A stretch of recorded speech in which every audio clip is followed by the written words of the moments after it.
Hello दोस्तों, तो आज की क्लास में हम लोग क्या पढ़ेंगे। जो हम लोग चैप्टर कौन सा पढ़ रहे थे, हम लोग चैप्टर पढ़ रहे थे बिलियन। कौन सा? बिलियन चैप्टर पढ़ रहे थे, जिसमें हमने कुछ टॉपिक कंप्लीट कर लिया था, बाकी कुछ ही टॉपिक बकाया नहीं। तो इसका जो हमने लगभग सारा टॉपिक कंप्लीट कर लिया था। तो जो भी टॉपिक बकाया है वही टॉपिक आपको इसमें मिलेंगे। जैसे हमारा क्या वन हाफ गुणांक हो गया, ठीक है। और क्या है आगे चल के अभी आएगा, जो भी टॉपिक आएगा तो इसमें आपको स्लाइड में दिया गया है। तो हम लोग पहले इसको कंप्लीट करते हैं कि वन हाफ गुणांक क्या होता है। देखिए वन हाफ गुणांक होता क्या है, किसी बिलियन का प्रेक्षित मान। कोई जब हमारा बिलियन होता है उसका जो कुछ मान होता है प्रेक्षित मान, और उसके वास्तविक मान के अनुपात को वन हाफ गुणांक कहा जाता है। इसे हम लोग स्मॉल आई से दर्शाते हैं। आई से क्या करते हैं, प्रदर्शित करते हैं, ठीक है, प्रदर्शित करते हैं। वन हाफ गुणांक को आई से प्रदर्शित करते हैं, ठीक है। हम इसका यदि सूत्र लिखेंगे तो आई बराबर आएगा बिलियन का प्रेक्षित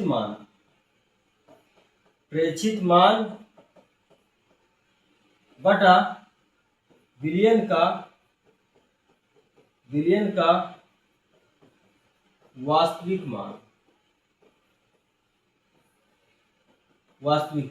ये हमारे पास सूत्र आ जाएगा, बिलियन का प्रेक्षित मान बटा बिलियन का वास्तविक मान, आई बराबर, ये हमारे पास इसका फार्मूला आ जाएगा वन हाफ गुणांक का। तो दोस्तों ज्यादा बड़ी नहीं इसकी डेफिनेशन, इसको याद करना है, इसका सूत्र भी याद रखना है। आगे बढ़ते हैं। नेक्स्ट टॉपिक हमारा क्या है,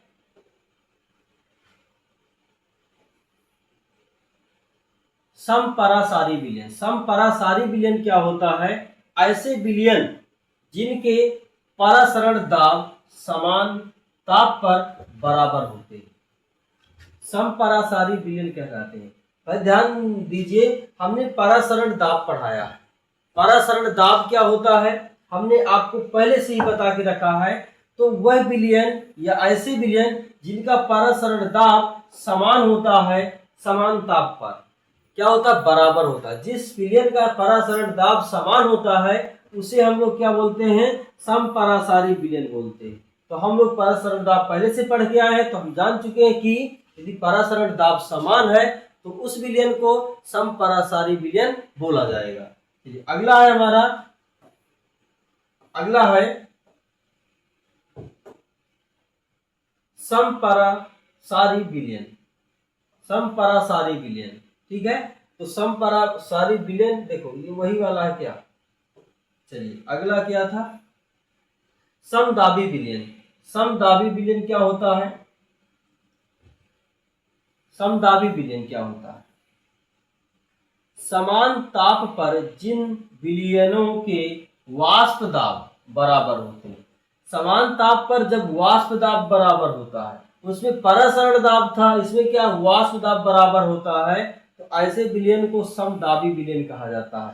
ध्यान दीजिए थोड़ा सा अंतर है, यदि हमारे पास परासरण दाब बराबर होगा तो जो बिलियन आएगा समपरासारी आएगा, जो वाष्प दाब यदि बराबर होगा तो जो भी बिलियन आएगा समदाबी बिलियन आएगा। ठीक है, समझ पाए, थोड़ा सा अंतर है, नोट करेंगे। अगला टॉपिक हमारा क्या है, अतिपरासारी बिलियन। अतिपरासारी बिलियन क्या होता है, समान ताप पर दो बिलियनों में जिस बिलियन का परासरण दाब ज्यादा होता है उसे हम अतिपरासारी बिलियन कहते हैं, तथा जिस बिलियन का परासरण वाष्प दाब कम होता है उसे हम अल्पपरासारी बिलियन कहते हैं। ध्यान दो, इसमें देखो दोनों को मिला दिया गया है। दोनों को मिला के अभी हम लोगों ने क्या पढ़ा, समपरासारी बिलियन पढ़ा है, जिसमें क्या होता है परासरण दाब बराबर होता है। और हमने क्या पढ़ा है, हमने पढ़ा है समदाबी बिलियन पढ़ा है, जिसमें वाष्प दाब बराबर होता था।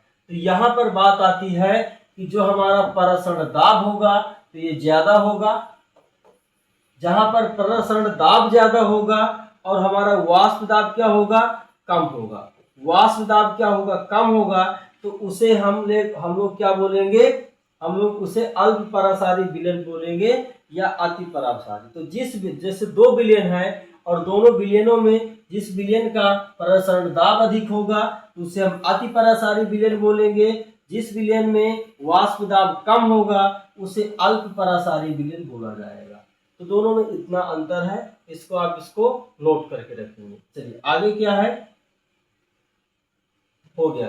तो आज की क्लास हमारी यही खत्म होती है कि समपरासारी क्या था, अतिपरासारी, समदाबी और वांछा गुणांक। इतने टॉपिक इस वीडियो में इतने टॉपिक आपको मिल चुके हैं। तो नेक्स्ट जो हमारी क्लास होगी, नेक्स्ट क्लास क्या आएगी, अब चैप्टर नंबर जो दूसरा आएगा, दूसरा क्या होगा, इलेक्ट्रोकेमिस्ट्री। क्या आएगा, इलेक्ट्रोकेमिस्ट्री चैप्टर आएगा। उसमें हम लोग पढ़ेंगे कि इलेक्ट्रोकेमिस्ट्री रासायनिक यानी विद्युत रसायन क्या होता है। तो नेक्स्ट जो चैप्टर आएगा उसका आप लोग इंतजार करेंगे और हम लोग अच्छे से उसको भी पढ़ेंगे। जय हिंद।